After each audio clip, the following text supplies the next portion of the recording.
ॐ श्री गुरवे नमः। ॐ शांति शांति शांतिः। अखंडानंदबोधाय शिष्यसंतापहारिणे सच्चिदानंदरूपाय रामाय गुरवे नमः।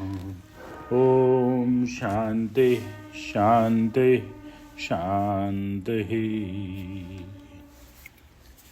प्रणाम भगवान। संत श्री ज्ञानेश्वरी गीता,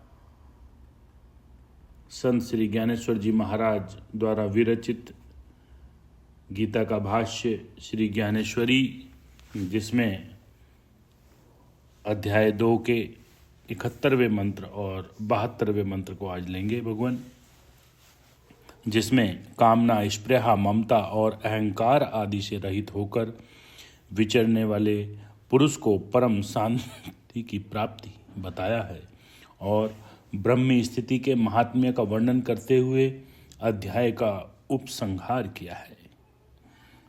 मंत्र इस प्रकार है। विहाय कामान य सर्वान विहाय कामान य सर्वान पुमान चरित निष्स्पृह निर्ममः निरअहंकारः सह शांतिम अधिगच्छति।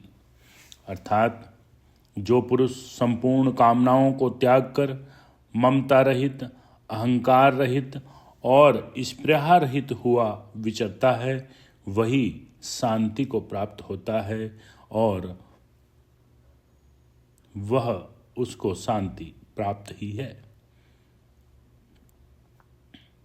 अगला मंत्र है। एषा ब्राह्मी स्थिति पार्थन एनाम प्राप्य विमुह्यते स्थित्वा अस्याम अंतकाले अपि ब्रह्म निर्वाणम ऋच्छति। हे अर्जुन, यह ब्रह्म को प्राप्त पुरुष की स्थिति है।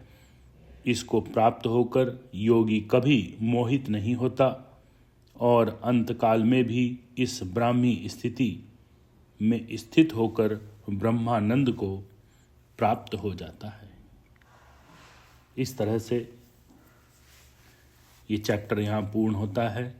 ओम तत्सद इति श्री भगवद गीतासु उपनिषदसु ब्रह्म विद्यायाम योग शास्त्रे श्री कृष्ण अर्जुन संवादे सांख्य योगो नाम 2 अध्याय।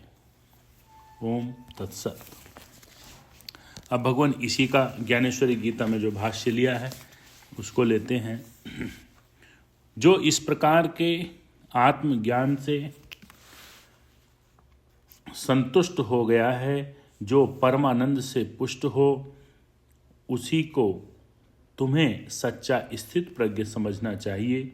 वह अहंकार के मद को दूर भगा देता है, समस्त कामनाओं का त्याग कर देता है।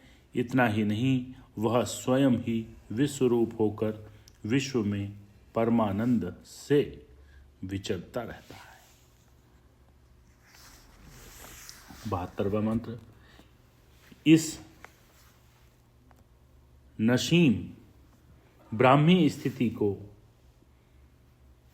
इस निसीम ब्राह्मी स्थिति का अनुभव करने वाले निष्काम मनुष्य को बिना कष्ट उठाए ही पर ब्रह्म की प्राप्ति हो जाती है। संजय ने राजा धृतराष्ट्र से कहा, चैतन्य रूप के साथ एकीकृत होने के समय, अर्थात मनुष्य के समय होने वाली चित्त की व्याकुलता, जिसके कारण स्थित प्रज्ञ के लिए बाधक नहीं हो सकती, वही ब्राह्मी स्थिति लक्ष्मीपति श्री कृष्ण ने अर्जुन को स्वयं बतलाई थी। लक्ष्मीपति भगवान श्री कृष्ण के ये वचन सुनकर अर्जुन ने मन ही मन कहा कि श्री कृष्ण ये बातें मेरे लिए हितकर ही साबित हुई हैं, कारण कि जब भगवान ने समस्त कर्मों का ही निषेध कर दिया, तब तो मेरे युद्ध करने की बात ही कहाँ रह गई। इस प्रकार श्री कृष्ण के वचनों से अर्जुन का अंतःकरण अत्यंत आह्लादित हुआ और अब वह अपनी शंकाओं को लेकर कुछ न कुछ प्रश्न श्री कृष्ण से अवश्य करेगा। वह सुंदर प्रसंग मानो सब धर्मों की उत्पत्ति का स्थान है अथवा विवेक रूपी अमृत का अगाध समुद्र है। इस संवाद का निरूपण स्वयं सर्वज्ञ श्री कृष्ण करेंगे।